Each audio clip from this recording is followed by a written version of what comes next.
सो ये हमारा ब्रेकफास्ट आ गया यार। मौसम देखो बहुत सही हो रखा है, अभी बारिश नहीं है, बस ये अच्छी बात है। अब बादल पे नज़र मारो एक बार, ठीक है। तो हम यहाँ 3 दिन रुके चोपता में और आज हम बढ़ेंगे आगे बद्रीनाथ जी की तरफ। सन एंड स्नो नाम है यार इस कैंप का। और यहाँ पे ना इतना मतलब मैं लास्ट टाइम आई थी तो भी मैं यहीं रुकी थी। और अंकल आप खाना बहुत टेस्टी बनाते हो। धन्यवाद। Thank you so much. Stay तो बहुत सारे हैं, कैंप्स तो बहुत सारे हैं, लेकिन साफ़ सफाई और वॉशरूम बहुत साफ़ है। स्पेशली वॉशरूम बहुत साफ़ है। तो अभी हम बढ़ते हैं आगे। ब्रेकफास्ट हमारा हो गया है। यहाँ पे ना लाइट की कनेक्शन नहीं है कहीं भी पूरी वैली में, तो सोलर पैनल से चलती है लाइट यहाँ पे। So hello everyone, welcome back to another video. हाँ, फाइनली चोपता को बाय बाय बोलने का टाइम आ गया है। अब चलते हैं आगे। तो यार चलो चलते हैं अपने अपने रास्ते, ठीक है। पहुँच के मैसेज कर देना। चलो सर, बाय बाय। चलो यार बढ़ते हैं बद्रीनाथ धाम की तरफ। भैया यहीं से वापस चले गए क्योंकि मंडे उनको ऑफिस जाना है और बारिश के कारण हमें यहाँ पे 3 दिन रुकना पड़ा, वरना वो भी बद्रीनाथ साथ चलते। बट नेवर माइंड, मेरे को तो ऑफिस की टेंशन कोई है ही नहीं। मैं तो 4 धाम करने आई थी। तो केदारनाथ जी तो हम नहीं जा पाए, बद्रीनाथ जी के दर्शन मैं करके आऊँगी। केदारनाथ का मैंने रीप्लान कर लिया है इस साल के एंड में। चलो अब निकलते हैं चोपता वैली से। इससे पहले हम बारिश शुरू हो फिर से। वही 2 दिन से ना लगातार ऐसी गंदी बारिश हो रही है। बट यार बहुत ही ज़्यादा सुंदर वैली है। आपको बहुत ग्रीन ग्रीन बुग्याल देखने को मिलेंगे पूरे रास्ते में और बहुत सारे वाटरफॉल्स भी हैं। लेकिन यहाँ का मौसम कब पलट जाता है ना पता नहीं चलता। सुबह से 2-3 बार बहुत तेज़ धूप निकल चुकी है और अभी हालत देखो क्या हाल हो गया है। लोग मस्त इंजॉय करते हैं ऊपर बुग्याल में जाके। ये देखो साइकिल से कर रहे हैं भाई, हैट्स ऑफ।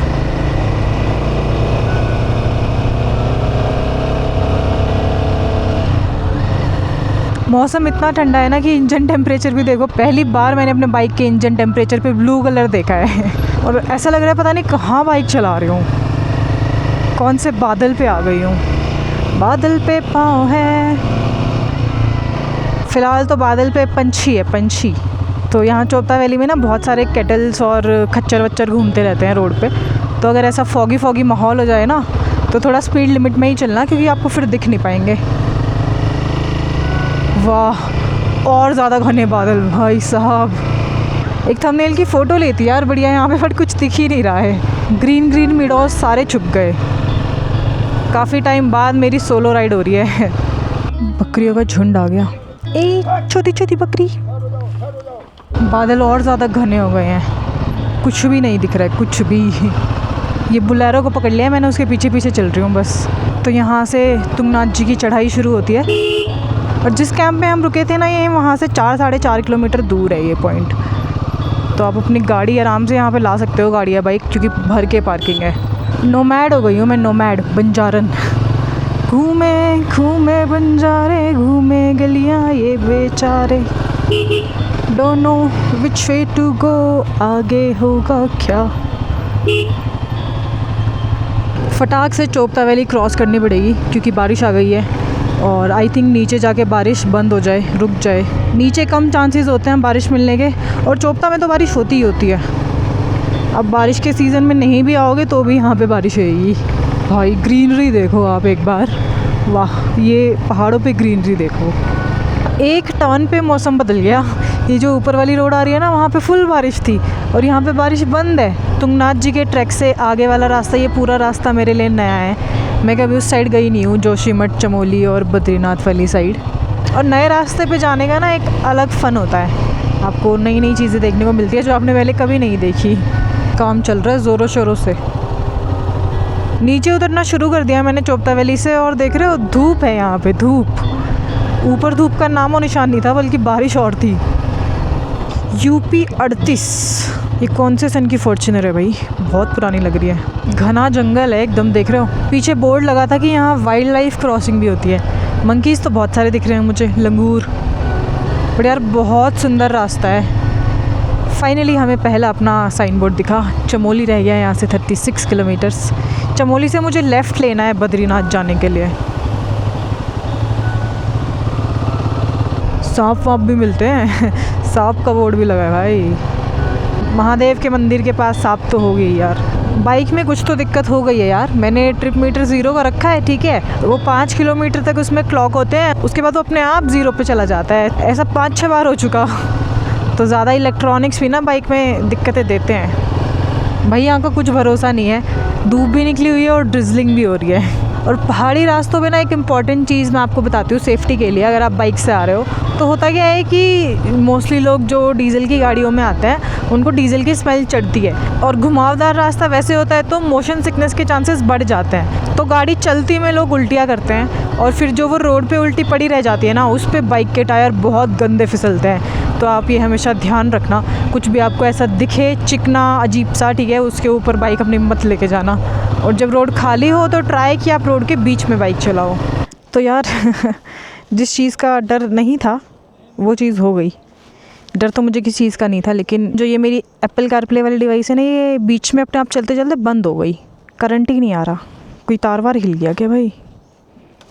कोपेश्वर पहुंच गई हूँ हालांकि मैं। अब चमोली की तरफ पढ़ते हैं, देखते हैं, इसको बाद में देखेंगे। तो भाई मैं वैली में नीचे आ गई हूँ।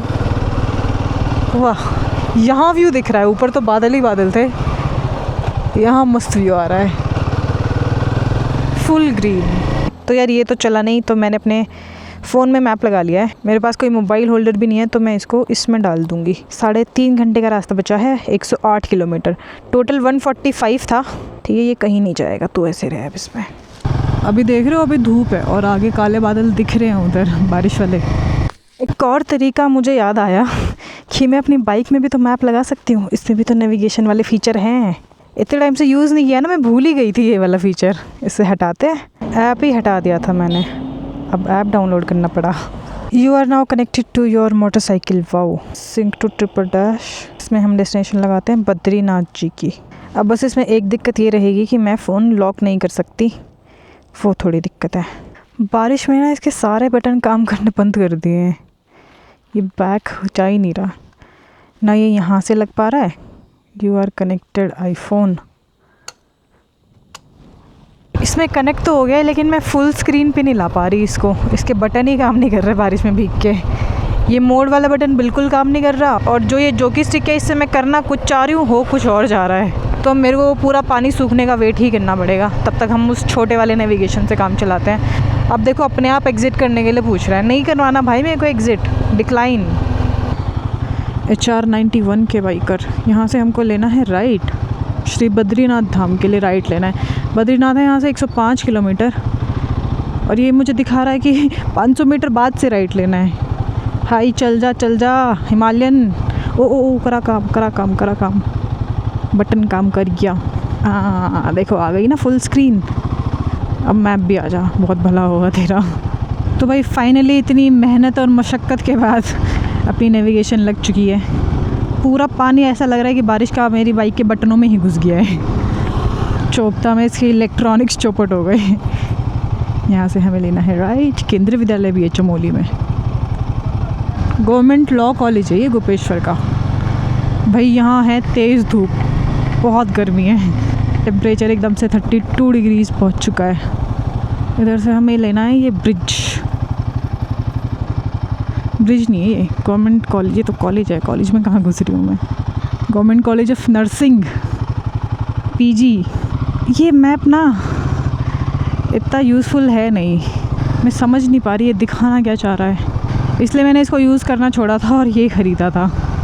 वहीं से जाना था क्या भाई? क्या कर रहा है मैप, तू क्या कर रहा है? इसे रास्ता बढ़ा दिया है।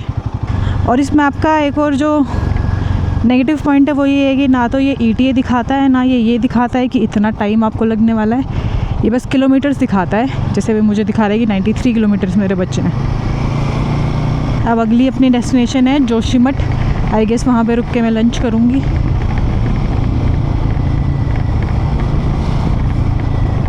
तो ये चमोली था, यहाँ से हम ब्रिज क्रॉस करेंगे और आगे बढ़ेंगे। रिवर देख रहे हो, वाह, अलकनंदा है ये, बहुत तगड़ा फ्लो है इसका। पानी काफ़ी मडमैला सा है, लेकिन यहाँ से मुझे लेना है लेफ़्ट टर्न। तो अगर आप दिल्ली या टिहरी की तरफ से आ रहे हो तो आप इस वाले रास्ते से आओगे जो राइट से आ रहा है। आ जाओ भैया, बहुत जगह। गर्मी बढ़ती ही जा रही है दोस्तों। हालांकि ये आई गेस मैं सबसे नीचे आ चुकी थी वैली में। अब थोड़ा ऊपर जाने का टाइम आ गया है पहाड़ पे। लग तो ऐसा ही रहा है कि चढ़ाई शुरू होने वाली है। बाकी नया रास्ता है, कुछ नहीं पता है, देखते हैं। आपके पुण्य आगमन की प्रतीक्षा में नगर पालिका परिषद चमोली कोपेश्वर।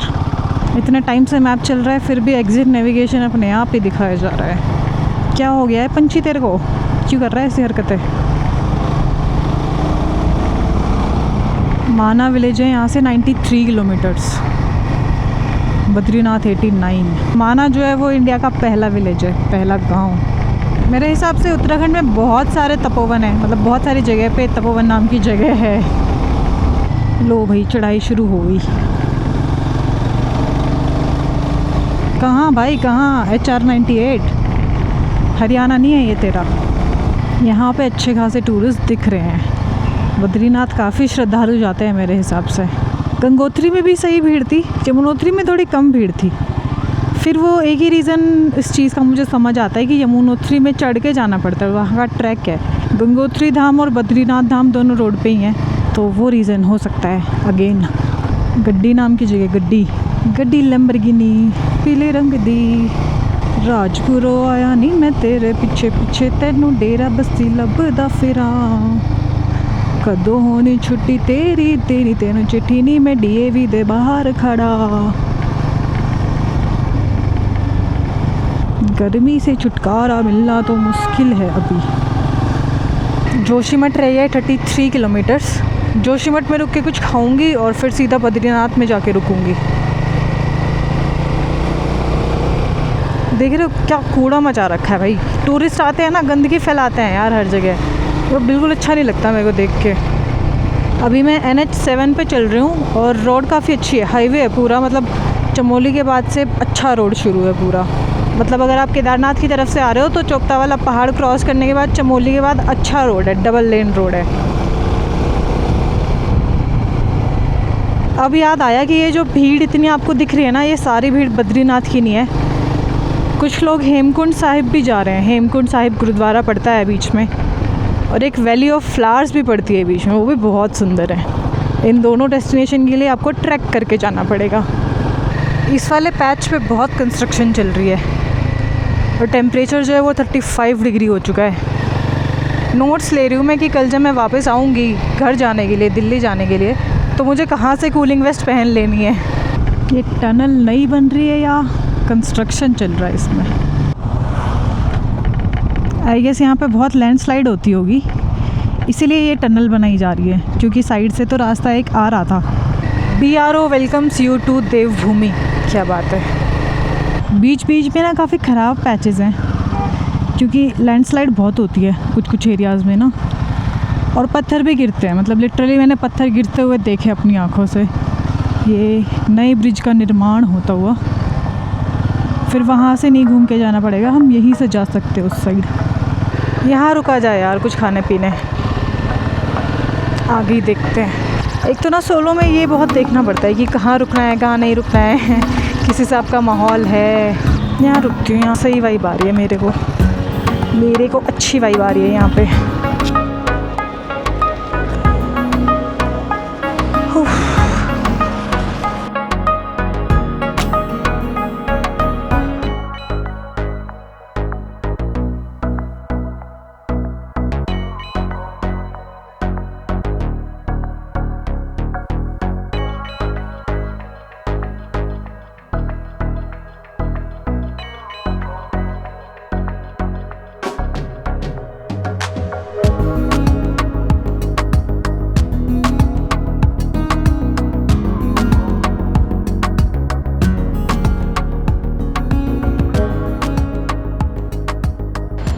देख रहे हो ये कंस्ट्रक्शन की वजह से, वो जो ब्रिज वाला कंस्ट्रक्शन है, 1-1 किलोमीटर लंबा जाम लग चुका है यहाँ पे। अभी कोई सब्सक्राइबर मिला था यहाँ पे जब मैं खाना खा रही थी, तो उसने बोला कि बद्रीनाथ में ना बहुत लंबी लाइन है। मतलब 4-4 किलोमीटर लंबी लाइन लगी है पैदल श्रद्धालुओं की। जो माना विलेज है वहाँ से लाइन शुरू हो रही है, तो चल के देखते क्या सीन है। अगर अभी ज़्यादा लंबी लाइन होगी तो भाई कितना लंबा जाम है ये। अगर अभी ज़्यादा लंबी लाइन होगी ना तो एक काम करूँगी मैं कि या तो मैं रात में दर्शन कर लूँगी या मैं अर्ली मॉर्निंग कल सुबह दर्शन कर लूँगी। और यार जो मेरा हाइड्रेशन ब्लैडर है ना वो पता नहीं कैसे लीक हो रहा है। मैं उसमें वो पाइप डाल रही हूँ तो वो लीक हो रहा है, मैं पाइप हटा रही हूँ तो लीकेज नहीं है, तो उसकी लॉकेज सिस्टम में कुछ दिक्कत आ गई है। मेरा पूरा वॉलेट भीग गया, सारा कैश भीग गया। इतने दिन बाद मैं सोलो राइड कर रही हूँ तो भगवान जी परीक्षा ले रहे हैं। ओली भी इस रास्ते में पड़ता है? अच्छा, तो मेरे को तो आइडिया ही नहीं था भाई। तो भाई एक्चुअल जोशीमठ अभी आया है। ये वाटरफॉल देखो, छोटू सा।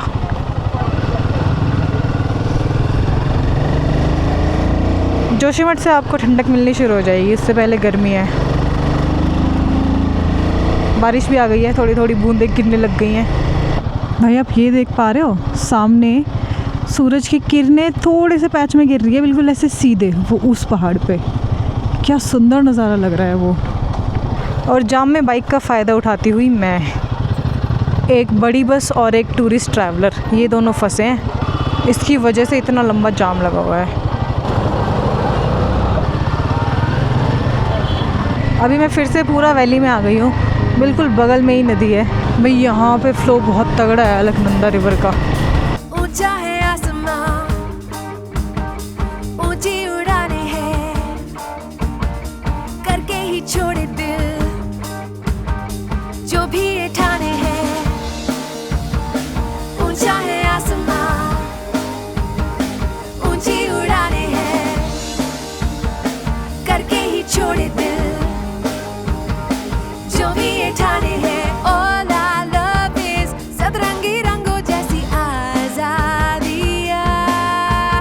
All I want is थोड़ी सी ज़मीं, थोड़ा सा आसमां। यहाँ से शुरू हो गए हैं भाई नज़ारे। और ये वैली इतनी ख़तरनाक है ना, बहुत बहुत गहरी घाटी है, स्टीप बिल्कुल एकदम। जब आप जोशीमठ में एंटर करोगे तो आपको सिंगल रोड मिलेगी, थोड़ा पहाड़ी रास्ता घुमावदार। उसके बाद डबल लेन रोड शुरू हो जाएगी। ये चट्टान देखो यार, ख़तरनाक सी थी, पूरा छतरी की तरह निकली हुई है एकदम ये चट्टानें। बारिश आ रही हो तो इसके नीचे खड़े हो जाओ। Hemkund Sahib 19 kilometres, valley of flower 17 kilometre. I guess यहीं कहीं से ट्रैक शुरू होता होगा। तो हेमकुंड साहिब और वैली ऑफ फ्लावर के लिए ये रास्ता जाता है, वहाँ से फिर ट्रैक शुरू होता है। वाओ, कहाँ जाता होगा वो ट्रैक इन पहाड़ों में। तो ये गोविंद घाट आ गया है, काफ़ी बड़ा टाउन है। और स्टेज तो ऐसा है ना कि आपको जोशीमठ से पहले से भी मिलने शुरू हो जाएंगे, तो स्टेज की तो टेंशन ही नहीं लेनी, जहाँ आपका मन करे वहाँ रुको। फुवारा उठ रहा है, ऐसा लग रहा है गर्म पानी हो जैसे। और मौसम हो चुका है बहुत ज़्यादा अच्छा, बहुत प्लेजेंट। मेरी एक्साइटमेंट बढ़ रही है बद्रीनाथ की, चाहे 2 घंटे लाइन में क्यों ना लगना पड़ जाए। ये देख रहे हो वाटरफॉल सुंदर सा। 22 डिग्री टेम्परेचर हो चुका है और बस 15 किलोमीटर बचा है अब। वाह यार, बद्रीनाथ जो है वो बड़े 4 धाम में से भी एक धाम है, तो इसलिए यहाँ पे पूरे भारत से श्रद्धालु आते हैं। अब मुझे समझ आ गया कि कल वापस जाते टाइम ना जोशीमठ के बाद मैं कूलिंग वेस्ट पहन लूँगी। तो मैंने डिसाइड कर लिया है कि आज मैं दर्शन करने वाली हूँ और कल जब मैं घर जाने के लिए निकलूँगी तो मैं पहले माना विलेज जाऊँगी। तो नेक्स्ट व्लॉग में आपको माना विलेज दिखने को मिलेगा। वाओ, मैं खुद पहली बार जा रही हूँ। माना is the first village of India. BMW 310 GS, क्या बात है। जर्मन इंजन पे तो मेरा भी दिल आया हुआ है। तो यार आई होप आपको इस सीरीज़ के व्लॉग्स पसंद आए होंगे। और मैंने अभी तक एक भी व्लॉग भी नहीं बोला, मैं भूल जाती हूँ, आदत नहीं है ना। बट यार आप लाइक कर देना प्लीज़, और कमेंट करना अच्छा सा अगर पसंद आया हो तो, ठीक है। तो यहाँ पे पहले विनायक चट्टी आती है, उसके बाद हनुमान चट्टी आती है, उसके बाद आता है बद्रीनाथ जी का धाम। भाई बहुत लोग साइकिल से घूमते हैं यार, बहुत ज़्यादा। Wow, look at the view. भाई ये तो मेरी मुंडी अभी ऊपर गई तो मैंने देखा। खाना जो है वो बद्रीनाथ से सिर्फ 4 किलोमीटर दूर है। लेकिन जो माना पास है वो माना विलेज से 60 किलोमीटर्स आगे जाके है, और फिर उसके आगे आता है अपना इंडो तिब्बत बॉर्डर। इसीलिए BRO के बोर्ड्स भी देखने को मिलेंगे आपको यहाँ पे, क्योंकि बॉर्डर एरिया है ये।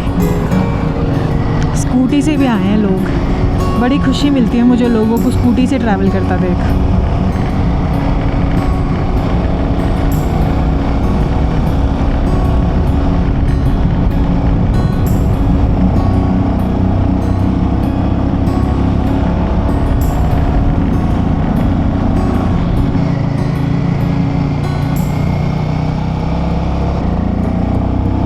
ये लास्ट के 6 किलोमीटर में आप बेंड्स देख रहे हो मैप पे, क्रेजी भाई क्रेजी।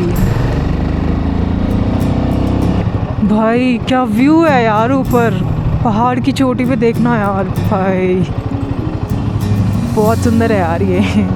पहाड़ की चोटी बादलों से भी ढकी है, धूप भी पड़ रही है, ठीक है, सब हो रहा है। व्यू तो बहुत प्यारा है यहाँ से, एक बार देखो ज़रा। अभी टाइम हो रहा है शाम के 7। मैं 5:30 पहुँच गई थी और 6 बजे तक मैं अपना स्टे ही ढूंढती रही।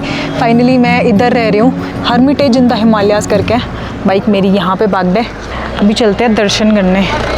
ये पूरा एक गवर्नमेंट ऑफिशियल का कुछ बन रहा है, मतलब यहाँ पे सारे गवर्नमेंट ऑफिशियल्स के ऑफिसेज होंगे। जो इस साइड ये आपको दिख रहा है, हेलो भैया, हेलो। यहाँ पे फूड स्टॉल्स और रेस्टिंग पॉइंट्स, यहाँ पे बस का ड्रॉप ऑफ और टैक्सीज़ का ड्रॉप ऑफ वो सब बनेगा। सुदर्शन चौक बोलेंगे इस वाले एरिया को। तो बद्रीनाथ जो है वो विष्णु जी का टेम्पल है। बोलते हैं कि विष्णु जी ने बद्री ट्री के नीचे मेडिटेट करा था, उसके बाद वहाँ का नाम बद्रीनाथ पड़ गया। भाई बहुत तगड़ी भीड़ है यार। ये देख रहे हो, ये पूरा ना डेवलपमेंट का एक प्रोजेक्ट चल रहा है। यहाँ पे एक वॉक वे बनेगा बिल्कुल अलकनंदा रिवर के कॉर्नर पे। तो यहाँ पे भी बहुत सारे ट्रैक है, जिसमें से एक है विष्णु चरण पादिका और दूसरा है नीलकंठ। और जो ये अलकनंदा रिवर है ना, ये नीलकंठ के भी ऊपर से आती है। सोचो, पता नहीं कौन से ग्लेशियर से निकलती है। ऊपर एक चौखंबा करके भी माउंटेन है, उसका भी ट्रैक है, ठीक है। यहाँ से नंदा देवी रेंज भी दिखती है, बहुत सुंदर है। बहुत ज़्यादा लंबी लाइन है भाई, कम से कम 1 किलोमीटर लंबी लाइन है। और ये वाले आप नीचे देख रहे हो, ये सारे घाट्स बन रहे हैं। वो पूरा आगे तक पूरी वॉक वे की डेवलपमेंट चल रही है।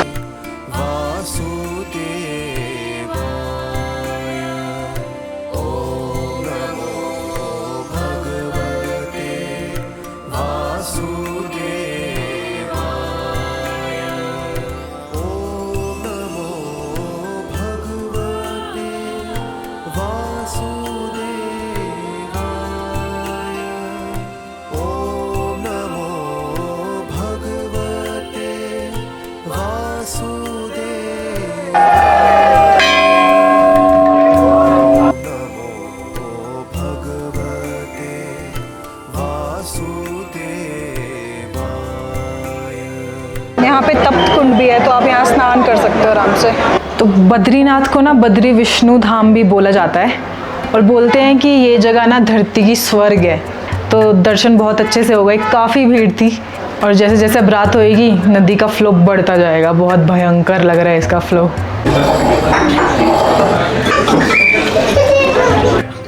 Thank you.